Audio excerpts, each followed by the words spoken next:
Es importante señalar inicialmente el papel del populismo para la proliferación de las derechas en la región latinoamericana, yendo a la derecha populista radical que fue vista en su momento y actualmente, aún con el ascenso de la nueva izquierda, intenta seguir en su paso dentro de América Latina. Según Zanotti y Roberts 2021, la región es fuerte para el surgimiento del populismo y de ahí se plantean tres olas iniciales para agregar una cuarta en la que se piensa dar énfasis más adelante, pues nos llevan los hechos recientes de esta región. En cuanto a la primera ola, es la del populismo clásico de 1930 a 1960. Aquí hay figuras como Getúlio Vargas y Juan Domingo Perón. El pueblo está visto como la base de las izquierdas y la élite política está con intereses en las medidas proteccionistas y de nacionalización de la banca. Por otro lado, el populismo neoliberal de 1960 a 1990 es la segunda ola. Hay una preponderancia en figuras como Fujimori y Carlos Menem, mientras que el pueblo se ve como un actor pasivo. Y por otro lado hay una élite corrupta que está en contra de las medidas neoliberales, pues afectaban los beneficios que les habían brindado las medidas proteccionistas que les dio la primera ola. Por su parte, la tercera ola, la del populismo de nueva izquierda en 1990, se ve el papel de Chávez, Evo Morales y Rafael Correa, donde se plasma el pueblo como discriminado y excluido por las acciones neoliberales, mientras que la élite defendía las medidas, pues como se reitera, también les beneficiaban en este caso. Ahora, en relación con la revolución silenciosa que inicia en Europa, dentro de América Latina hay una limitación en las oportunidades de una derecha radical populista para capitalizar una reacción cultural y canalizar políticamente una contrarrevolución silenciosa, pero aún con las restricciones no les imposibilita emerger. De cara a las nuevas derechas en la actualidad, se da un énfasis en la materia electoral, específicamente de 2017 a 2019, donde hay un escenario fragmentado con la mayoría de los grupos de poder y sus líderes que no pudieron renovar su mandato debido al voto protesta contra las élites por las crisis de representación y desconfianza. Según Latino Barómetro de 2019, un 79% de toda la región coincide en que se gobierna para unos pocos y en su propio beneficio.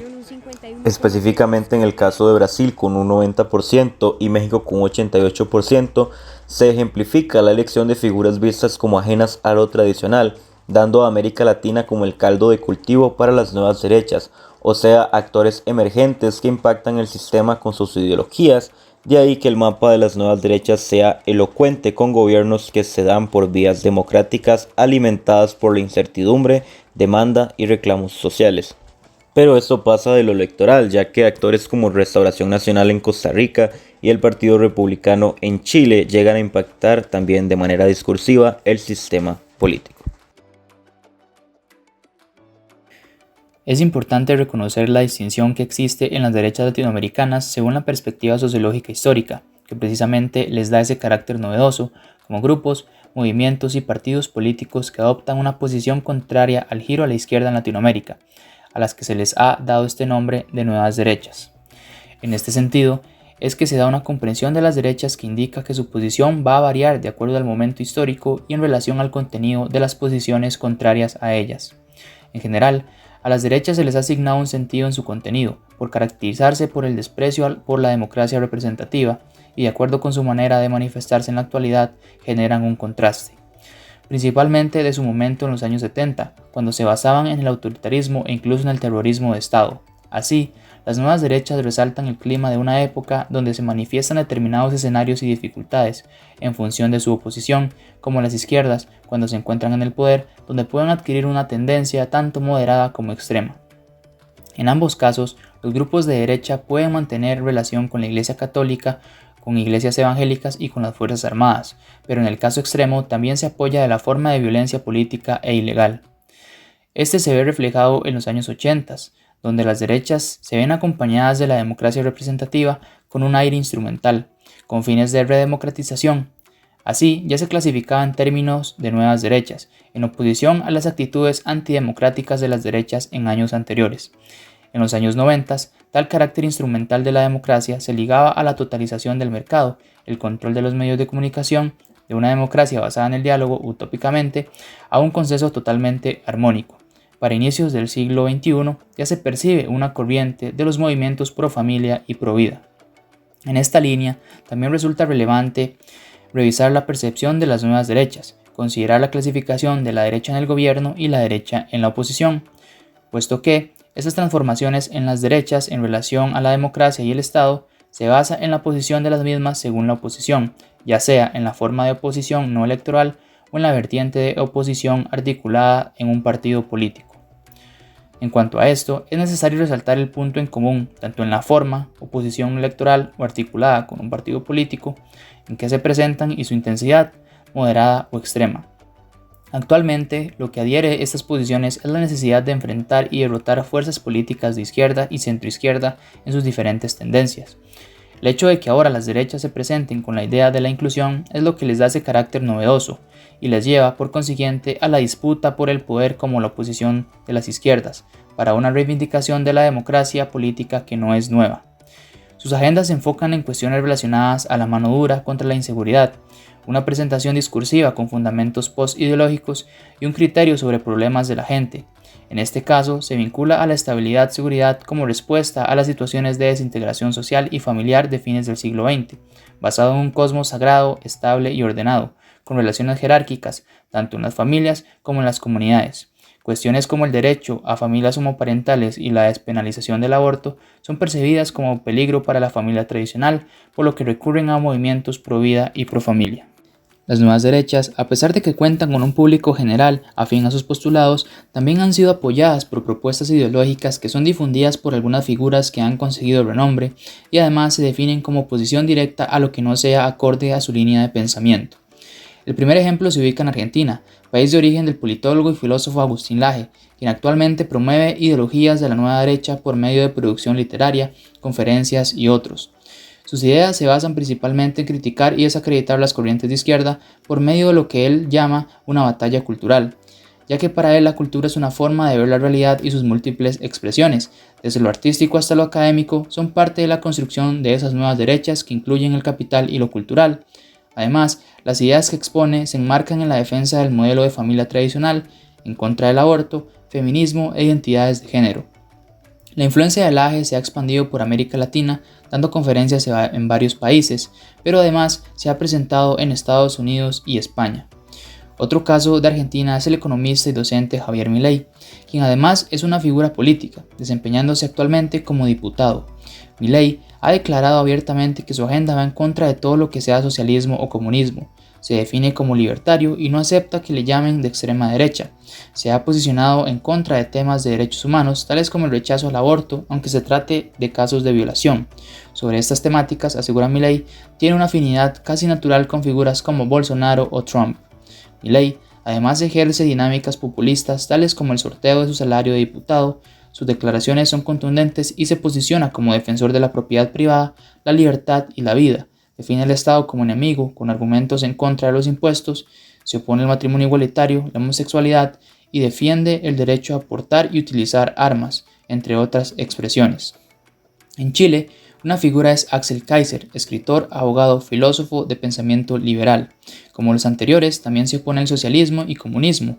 Es defensor del libre mercado y la propiedad privada, ideas que difunde por medio de libros que han tenido grandes adeptos en el continente. También en Centroamérica se ubican exponentes de esta ideología. En Guatemala, por ejemplo, se presenta por medio de Gloria Álvarez, politóloga con especialización en relaciones internacionales. Además ejerce como presentadora de televisión y radio, medios por los que puede con mayor facilidad difundir sus ideas, negando la existencia de los derechos sociales, la defensa del libre mercado y las libertades individuales. Además, considera la democracia como un sistema insuficiente para proteger las libertades que ella promueve, aunque, irónicamente, se define como opositora del populismo. De acuerdo con Zanotti y Roberts, la corriente política de las nuevas derechas tiene su origen en partidos de derecha radical en Europa Occidental. Este tipo de ideología política se distingue por el seguimiento de tres líneas de acción y pensamiento: el nativismo, el autoritarismo y el populismo. El nativismo apela a que el Estado debe estar habitado exclusivamente por los nacionales. Esta concepción adquiere un carácter excluyente que propicia el nacionalismo, la xenofobia y la discriminación de todo aquel que no forma parte del grupo de nacionales o nativos en el discurso predominante. Segundo, el autoritarismo apunta con vehemencia a la preeminencia del orden y la ley y que cualquier ruptura del orden debe castigarse severamente. En este aspecto, las políticas de seguridad adquieren relevancia en los programas políticos de las nuevas derechas, como por ejemplo el endurecimiento de las penas en las cárceles y aplicar rigidez en los procesos migratorios. Ahora, como última característica de las nuevas derechas tenemos al populismo. Este factor es concebido como esa ideología que secciona a la sociedad en dos partes, en el pueblo y en la élite, siendo el pueblo de carácter bueno, honesto y trabajador, y la élite corrupta, que actúa en detrimento del pueblo. Lo que esta lógica produce es una polarización social sobre todo evidenciable en los procesos electorales. En Europa, las nuevas derechas han tenido éxito en países como Hungría, con Víctor Orbán de presidente, en Italia con Giorgia Meloni de primera ministra y en España con Santiago Abascal representando a la fuerza política Vox. En América, las nuevas derechas también han tenido relativo éxito, llevando a Donald Trump al poder en Estados Unidos, a José Antonio Kast y a Fabricio Alvarado a un balotaje en Chile y Costa Rica respectivamente, y colocando en la silla presidencial a Jair Bolsonaro en Brasil. Por lo general, el votante promedio de las nuevas derechas se cataloga por sufrir de ansiedad cultural.